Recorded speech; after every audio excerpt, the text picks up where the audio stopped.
जय भवानी, जय शिवाजी. आज आपण गोष्ट करणार आहोत अशा एका राजाची, ज्याने फक्त इतिहास घडवला नाही, त्या इतिहासाला एक नवी दिशा दिली. आपल्या छत्रपती शिवाजी महाराजांची. जरा विचार करा, एक असा काळ जेव्हा सगळीकडे परकीय सत्तेचा आणि अन्यायाचा अंधार पसरला होता. लोकांच्या मनात भीती होती. आणि अशातच सह्याद्रीच्या कुशीतून एक आवाज घुमला. एक शब्द, स्वराज्य. तर मग हा प्रवास सुरू कसा झाला? कुठून आली ही प्रेरणा? चला जरा जवळून पाहूया. ही गोष्ट सुरू होते 19 फेब्रुवारी 1630 रोजी शिवनेरी किल्ल्यावर. त्यांच्या जडणघडणीत दोन लोकांचा खूप मोठा वाटा होता. एकीकडे होत्या त्यांच्या आई राजमाता जिजाऊ, ज्यांनी लहानपणापासूनच त्यांना न्यायाच्या आणि स्वाभिमानाच्या कथा सांगून त्यांच्या मनात स्वराज्याचं बीज पेरलं. आणि दुसरीकडे होते त्यांचे गुरु दादोजी कोंडदेव, ज्यांनी त्यांना राज्यकारभार आणि युद्धनीतीमध्ये पारंगत केलं. याच पायावर तर स्वराज्याची भव्य इमारत उभी राहिली. पण नुसतं स्वप्न बघून भागत नाही, बरोबर? ते सत्यात उतरवण्यासाठी एक ठिणगी पडावी लागते. आणि ती ठिणगी कशी पडली ते पाहूया. आपण स्वराज्य स्वराज्य म्हणतो, पण हे स्वराज्य म्हणजे नेमकं काय? सोप्या शब्दांत सांगायचं तर स्वतःचं राज्य, जिथे कोणा परक्याची सत्ता नाही, जिथे निर्णय आपले असतील, आपल्या लोकांच्या भल्यासाठी. हा फक्त एक शब्द नव्हता, तर गुलामीच्या अंधारात पेटलेली एक मशाल होती. आणि या मशालीने पहिला प्रकाश टाकला 1645 साली, जेव्हा महाराजांनी तोरणा किल्ला जिंकला. हे स्वराज्याचं पहिलं विजयी पाऊल होतं. आणि मग काय, राजगड, पुरंदर, एकामागून एक किल्ले स्वराज्यात सामील होत गेले.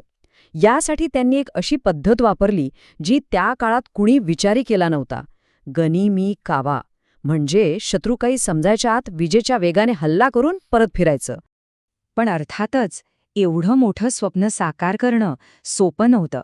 समोर आव्हानं होती, मोठमोठ्या सत्तांची. आणि मग आला तो दिवस, 1659 सालचा, प्रतापगडाच्या पायथ्याशी. आदिलशाहीचा अवाढ्य सरदार अफजल खान स्वराज्य संपवण्याची शपथ घेऊन आला होता. भेटीच्या वेळी त्याने दगा करायचा प्रयत्न केला, पण आपले महाराज त्याच्या एक पाऊल पुढे होते. खानाने मिठी मारताच महाराजांनी आपल्या लपवलेल्या वाघणक्यांनी त्याचा कोथळाच बाहेर काढला. हा फक्त एका शत्रूचा अंत नव्हता, तर हा होता स्वराज्याच्या आत्मविश्वासाचा बुलंद आवाज. अफजल खानाचा वध तर फक्त सुरुवात होती.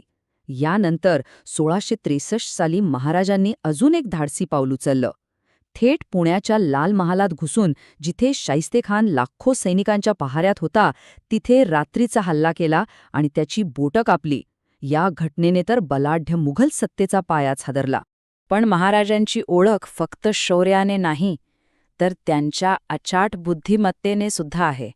आणि याचं सर्वात मोठं उदाहरण म्हणजे औरंगजेबाच्या दरबारात झालेला अपमान आणि त्यानंतर आग्र्यामध्ये नजरकैद. सगळीकडून शत्रूने वेढलेलं. सुटकेची कोणतीही आशा दिसत नव्हती. परिस्थिती एकदम हाताबाहेर गेली होती. आता प्रश्न हा होता की मृत्यू समोर दिसत असताना एक राजा एका बलाढ्य सम्राटाच्या तावडीतून कसा सुटणार? उत्तर होतं एका साध्या पण अत्यंत हुशार योजनेत. फळ्यांच्या टोपल्या. रोजच्या रोज मिठाईच्या, फळांच्या मोठ्या पेट्या बाहेर जाऊ लागल्या. पहारेकऱ्यांसाठी हे रोजचंच झालं होतं. आणि मग एके दिवशी याच पेट्यांमधून महाराज आणि शंभूराजे बाहेर पडले, कोणालाही थांगपत्ता न लागता. ही होती बुद्धीची ताकद. आग्र्यातून सुटका, आणि त्यानंतर आला तो ऐतिहासिक क्षण, ज्या क्षणासाठी हजारो मावळ्यांनी आपलं रक्त सांडलं होतं. तो क्षण होता राज्याभिषेकाचा. तारीख होती 6 जून 1674 आणि ठिकाण होतं स्वराज्याची राजधानी दुर्गराज रायगड. इथे एका सार्वभौम राज्याचं स्वप्न सत्यात उतरत होतं. याच दिवशी महाराजांनी छत्रपती ही पदवी धारण केली. रयतीचा राजा आता अधिकृतपणे छत्रपती झाला होता. आणि यासोबतच हिंदवी स्वराज्याची स्थापना झाली. हे फक्त एक राज्य नव्हतं, तर एका नव्या विचाराची, एका नव्या युगाची सुरुवात होती. पण महाराजांचं मोठेपण फक्त लढाईच्या मैदानात नव्हतं. ते एक उत्तम प्रशासक सुद्धा होते. त्यांच्या राज्यात कारभार कसा चालायचा, तर त्यासाठी होतं अष्टप्रधान मंडळ, म्हणजे 8 मंत्र्यांची एक हुशार टीम. न्याय सगळ्यांसाठी समान होता, स्त्रियांचा आदर केला जायचा आणि सर्व धर्मांना समान वागणूक दिली जायची. आणि एक गोष्ट, जी खूपच पुढे जाऊन विचार करणारी होती, ती म्हणजे आरमार. त्यांनी ओळखलं होतं की खरा धोका समुद्रावरून आहे आणि त्यासाठी त्यांनी भारताचं पहिलं सुसज्ज नौदल उभं केलं. म्हणूनच तर त्यांना रयतेचा राजा म्हणतात.